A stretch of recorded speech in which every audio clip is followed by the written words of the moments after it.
ঈদ উপলক্ষে নতুন জামা কাপড় কেনা কি জায়েজ?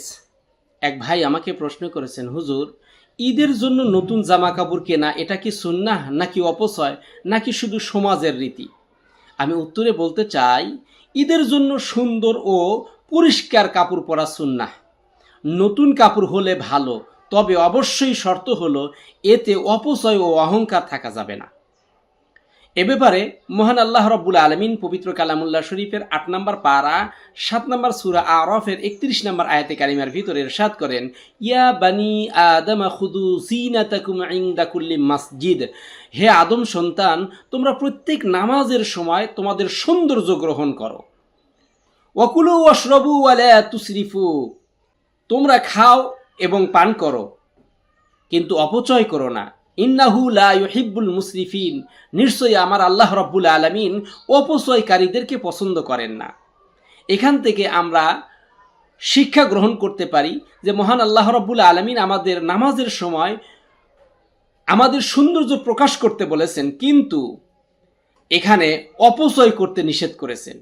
এ ব্যাপারে রাসূলুল্লাহ সাল্লাল্লাহু আলাইহি ওয়াসাল্লাম কি বলেছেন? কানা নবী সাল্লাল্লাহু আলাইহি ওয়াসাল্লাম হুল্লাতুন ইয়ালবাসুহা লিল ঈদাইনি ওয়াল জুমআহ।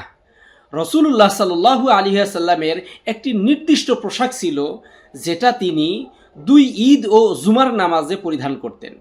এটা আল মুস্তাদরাক আলা সহিহাইন হাদিস নাম্বার ৭৫৬০। এখান থেকে আমরা অনুধাবন করতে পারি যে ঈদের জন্য এবং জুমার জন্য নির্দিষ্ট পোশাক থাকতে হবে এবং সুন্দর পোশাক থাকা বাঞ্ছনীয়। এখানে আমরা আরেকটা হাদিস উল্লেখ করতে চাই। রাসূলুল্লাহ সাল্লাল্লাহু আলাইহি ওয়াসাল্লাম বলেছেন, ইন্নাল্লাহা জামিলুন। নিশ্চয়ই আমার আল্লাহ রাব্বুল আলামিন অতি সুন্দর, ইউহিব্বু জামালুন, এবং তিনি সৌন্দর্য পছন্দ করেন। এটা সহিহ মুসলিম শরীফের ৯১ নম্বর হাদিস। এই হাদিস দ্বয় থেকে আমরা অনুধাবন করতে পারি যে মহান আল্লাহ রাব্বুল আলামিন অতি সুন্দর এবং তিনি সৌন্দর্য পছন্দ করেন। এজন্য যখন আমরা ঈদ উদযাপন করব, ঈদের খুশি প্রকাশ করব, অবশ্যই ভালো জামা কাপড় পরব, উত্তম জামা কাপড় পরব। তবে এখানে উল্লেখ্য যে সমসাময়িক যে বিষয়টা আমরা দেখতে পাই সেটা হলো ঈদ মানেই হলো শপিং, ঈদ মানেই হলো ব্র্যান্ড, আর ঈদ মানেই প্রতিযোগিতা। কে কত ভালো কাপড় কিনতে পারে তার একটা প্রতিযোগিতা বেঁধে যায়। ঈদ আসলেই শপিং করে, ঈদ আসলেই মার্কেটে এত বেশি আনাগোনা, এত বেশি ভিড় যে মানুষের উপরে হুমড়ি খেয়ে পড়ছে। কেউ যদি ৫,০০০ টাকা দামের কাপড় কিনে, তাকে আবার থ্রেড দেওয়ার জন্য কেউ বা নিজের সর্বস্ব ব্যয় করে ৫০,০০০ টাকা দামের কাপড় কিনছে। এটা লোক দেখানো, এটা রিয়া, এটা অহংকার, এটা গুনাহ। এটা করা যাবে না। আমি আপনাদেরকে ভারসাম্য এনে দিতে চাই। ঈদে নতুন কাপড় কিনা এটা জায়েজ, ভালো কাপড় ভালো পোশাক পরা এটা সুন্নাহ। অপচয় করা কিন্তু গুনাহ, এটা হারাম। আবার যদি এটার সাথে অন্যকে দেখানোর উদ্দেশ্য হয়, লোক দেখানো হয়, তাহলে কিন্তু রিয়া যুক্ত হবে। এটা সম্পূর্ণরূপে নাজায়েজ, এটা সম্পূর্ণরূপে হারাম।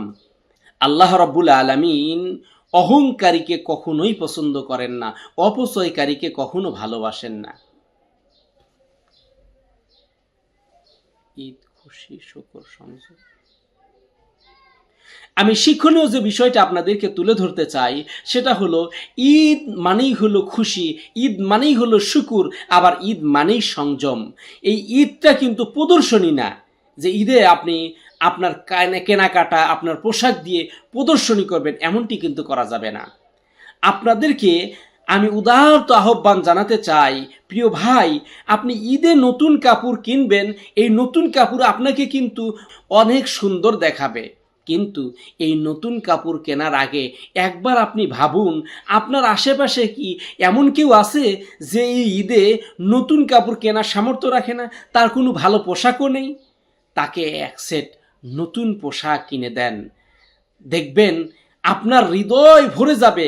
আর এটাই তো ঈদের সংযম, এটাই তো ঈদের খুশি ভাগাভাগি। ঈদ মানে হলো সবাই মিলেমিশে খুশি প্রকাশ করা। আমি শেষ কথা আপনাদেরকে যেটা বলতে চাই, এই নতুন কাপড় আপনাকে ঈদে সুন্দর করবে, কিন্তু এক সেট পোশাক দান এটা আপনার জান্নাতের জন্য অত্যাধিক আপনাকে যোগ্য করে তুলবে।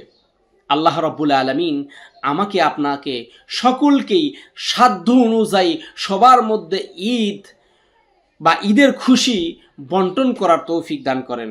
সবাই মিলেমিশে ঈদের খুশি প্রকাশ করার তৌফিক দান করেন। আমিন।